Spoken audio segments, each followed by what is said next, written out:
Next colour అండి green, bluish green. మీకు కనిపిస్తున్న కలరే అండి. ఇంకా ఇవన్నీ పేస్టల్ షేడ్స్ అనమాట. మంచి లాంగ్ ఫ్రాక్స్. సో జార్జెట్ మన ప్రిన్సెస్ కట్లో వచ్చింది, సింపుల్గా వచ్చింది with digital print. Soft georgette ఉంది. సో ఈ విధంగా లాంగ్ ఫ్రాక్స్. సో కలర్స్ అన్ని మంచి పేస్టల్ షేడ్స్, క్లాసీగా ఉన్నాయి. ఈ విధంగా ఉంటుంది ఫ్రాక్ వచ్చి.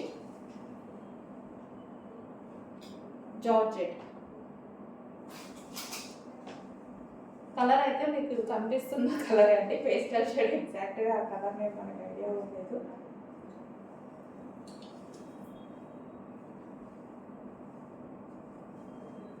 గ్రీన్ బ్లూ మిక్స్డ్ షేడ్లా ఉందన్నమాట.